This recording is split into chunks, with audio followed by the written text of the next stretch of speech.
You're listening to Rabbi Aryeh Wolbe of Torch in Houston, Texas. This is the Jewish Inspiration Podcast. And now, my dear friends, we resume with day 158 in the Treasure for Life edition of the Orchos Tzaddikim, the ways of the righteous, the gate of repentance, page 854. There are some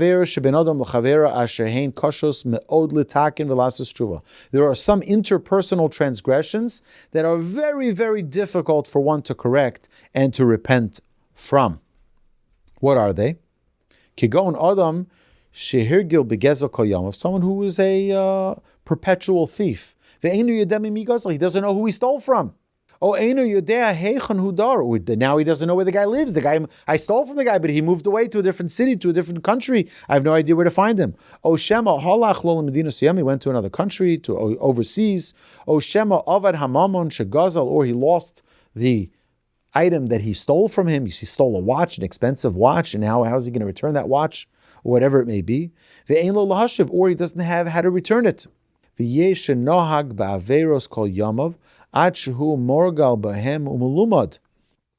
there are those who have become so habituated to certain transgressions that it has become second nature to them.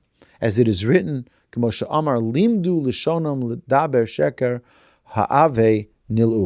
they have taught themselves, they have taught their tongues to speak falsehood, they have become weary with iniquity. V'holid minu ben v'hacherpa lo tamush. V'yesh misha ragil b'divrei kazav v'lesaper ginai al bnei adam v'yesh misha hediach bnei adam v'hisa osam ledaber isur.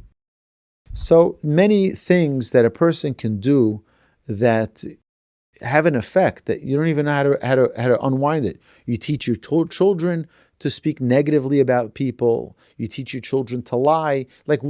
How do you repair that? How do you deprogram that? A person who did things that are irreparable years later, or if someone is embarrassed to correct his family members from doing the wrong thing, or he's embarrassed, he's so embarrassed, he's so ashamed that he desists from pointing out the just path to them. As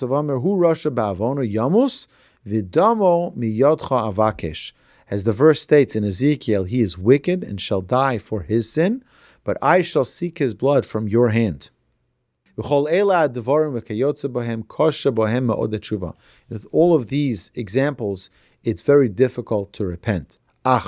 There's one thing that you can do that can fix it all. He says the first thing a person needs to do, there's no such thing as there's no hope. There's no such thing in Judaism. There's always hope. No one died for your sins, but you can take responsibility for your sins. How do you take responsibility? Number one, learn about Teshuvah. What is repentance? How do I become closer to the Almighty? How do I rectify my mistakes? And a person should learn and understand and scrutinize all the facets of repentance. And a person should do everything he can to correct his ways. And the person should use all of his strength and with all of his heart, in secret and in the open, to correct his way. Then HaKadosh Baruch Hu Meikil olav inyani ha'teshuvah u'madrich l'derech yishar l'teshuvah. So when a person is completely committed to the Almighty, then what happens is Hashem opens the door and gives you the opportunity to do Teshuvah. Hashem gives you the opportunity. So imagine this. A person suddenly one day has an epiphany. He listens to this class on Teshuvah, on the podcast, and he's like, oh my goodness, what do I do? I'll tell you, there's an amazing story. There's a true story. There's a rabbi in Israel who speaks a very, very powerful form of speech. He speaks very, very powerful in Hebrew. And he talks to the heart of a Sephardic Jew. Okay? And very, very sharp, very strong, very funny as well. and Rabbi Amnon Yitzchak. It's very, very powerful. Either way, one day his assistant comes and says, there's someone waiting for you downstairs with a truck. Someone's there. He comes downstairs. He says, listen, I'll be honest with you. He says, you know what I do? I'm a thief. I steal cars. I steal trucks. He said, last night I stole this truck. But in the cassette player was your lecture. And I want to do Teshuvah. And I don't know where I stole it from. So I'm bringing it to you. He says, I pulled out the cassette and I came here to your organization so you can return the object for me. That's someone who has an awakening of, wow, I can't believe I did what I did. Right? He had no idea. He thought, there's another way to do business. How do you do it? You just take someone's car and you sell it. And that's how you make business, right? He doesn't realize that it's a sin. He doesn't realize that this is a terrible thing. Suddenly he has an epiphany and he wakes up and he's like, oh my goodness, I can't believe it. So Hashem guides him to a way of Teshuvah. And it's an amazing thing. It's an amazing journey. When someone asks, Hashem, you know what? I know I may have offended someone. I don't know who. I don't know when. I need your help. I want you to guide me. I want you to show me what's the right way for me to act. What's the right thing? How do I make amends? How do I clean up all of the wreckage that I caused in my wake? All of the people that I may have insulted, all of the people that I didn't act appropriate with. V'im gazal mamon, HaKadosh Baruch Hu yazmin lo mamon v'yifra lanigzal v'yiratzenu. He says, and if you stole, Hashem will figure out a way for you to get that money back to that person. How?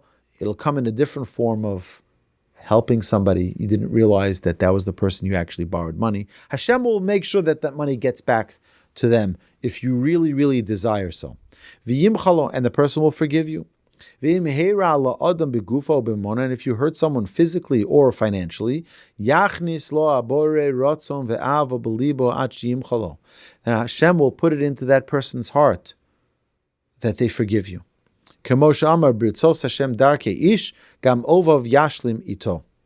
When Hashem is pleased with a man's ways, his foes too make peace with him. Right? Even your foes will make peace with you. And if the person who you robbed is far from you now, HaKadosh Baruch Hu yikarvenu etzla, Hashem will bring him close to you. Shiratzeu, so that you can reconcile with him.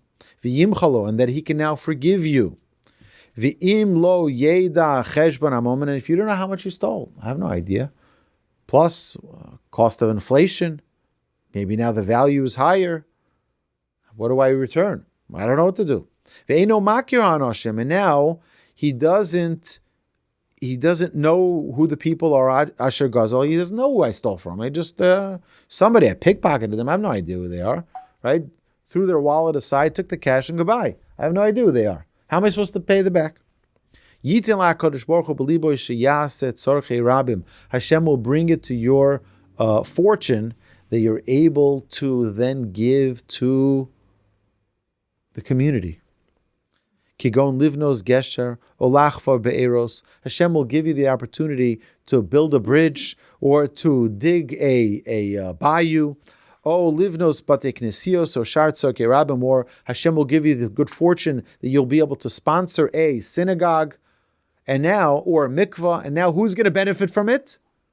That person that you stole money from. So now that's a form of giving it back to them.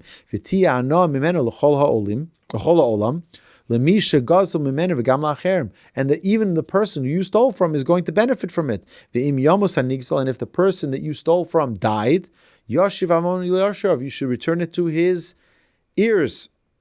Hiziko begufo odiber olav dofi. If you spoke negatively about someone, or if you physically damaged someone, you punched him, broke his arm, yelech al kivro, you go to, the person passed away now, not from your injury, but years later. Now you feel bad. You punched him in the face. He was black and blue for a month. He was embarrassed, right? And now what? How are you going to ask him forgiveness? He's dead. He died already.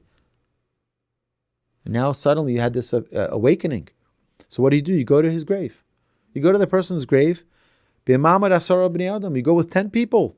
V'yivakesh b'chila, and ask forgiveness. Me'es Hashem yizbarach u'me'ito, from Hashem. Hashem, please forgive me. And I'm asking you. I'm asking forgiveness in front of 10 people here. I want you to please forgive me. V'akadosh baruch hu yimcholo. And when you make such a great effort to do so, Hashem will ensure that you are forgiven. Our sages told us, She'ein hatshuva nimnas min achote ella mipnei ra libo. The only thing that blocks repentance from being accepted is if a person doesn't do repentance with their hearts. It's like, yeah, I'm sorry. That's not wholehearted, right? Yeah, it's too bad. They should just grow up, right? This is the reality of life, or whatever it is. If someone isn't wholehearted about their repentance, then it's not. That's the only time it's not accepted. But someone who wants closeness with God, lo yizkor Shaar HaTeshuvah lefanov. The gates of repentance are never closed in front of a person who wants to repent. Poseach lo Shaar HaTeshuvah v'mor lo haderech hayishara. But someone who wants to repent, the gates are wide open waiting. Shenemar tov v'yashar Hashem al kol Al-Kain, Yorech Hatoim Badarech. Hashem is good and just. Therefore, He guides sinners in His path, the path of Teshuvah. Ve'omer, and the verse further states, Ubikashtem misham es Hashem Elokecha, umotzasa ki tidrushenu b'chol levavcha b'chol nafshcha. Ve'omer ki karav elecha davar mod b'ficho v'ravcha l'asoso. Ve'omer karav Hashem l'chol karav l'chol asher yikru be'emes. The verses, 3 verses. And you will seek Hashem your God from there, and you will find Him if you seek Him with all your heart and with all your soul. For this thing is very close to you, in your mouth and in your heart to accomplish. Hashem is close to all who call upon Him, to all who call upon Him in truth.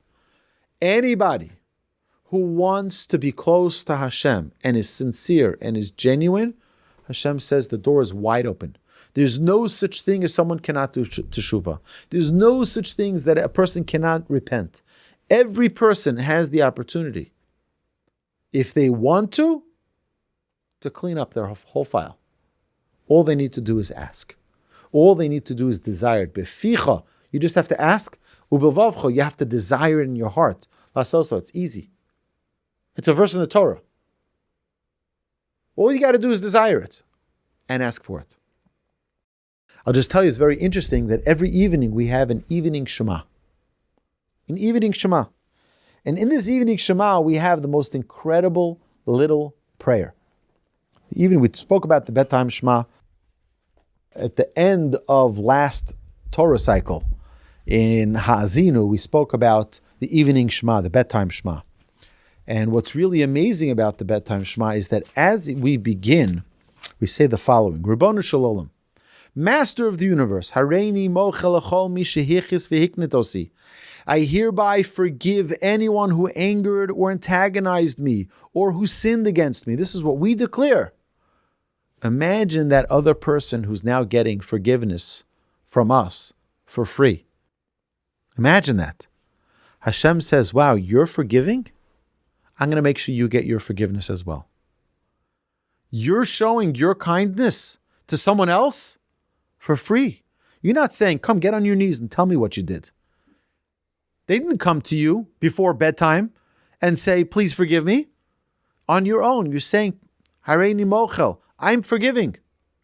I hereby forgive. Whether against my body, my property, my honor, or against anything of mine. Whether it's my children, whether it's my home, whether it's my car, whether it's my honor, whatever it may be. Whether he did so accidentally, willfully, carelessly, or purposely. Whether through speech, deed, thought, or notion. Whether in this transmigration or another transmigration. I forgive every Jew. I forgive every person. May no man be punished because of me. May it be your will, Hashem, my God, and the God of my forefathers, that I may sin no more. Whatever sins I have done before you, may you blot out in your abundant mercies, but not through suffering and difficult illnesses.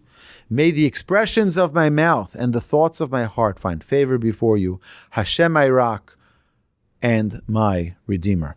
You understand? This is not even, we didn't even say the Shema yet. But this is the evening repentance. Our sages tell us that every single night is a micro Yom Kippur. A micro Yom Kippur. Every single night is a micro Yom Kippur. You're about to go to sleep. We're going to give our soul to the Almighty. The Almighty will take it and refresh it. He'll buff it. He'll spray it. He'll clean it. He'll make sure we get it back. It's all crystal clean, clear. It's ready to go for a whole new day. Refreshed. You had a rough day yesterday, but look what I did. I forgave everyone. I need forgiveness as well. This is the path the Torah guides us. My dear friends, this concludes day number 158. I look forward to resuming, God willing, next week. Have a magnificent evening, everybody. Thank you so much. You've been listening to Rabbi Aryeh Wolbe on a podcast produced by Torch, the Torah Outreach Resource Center of Houston.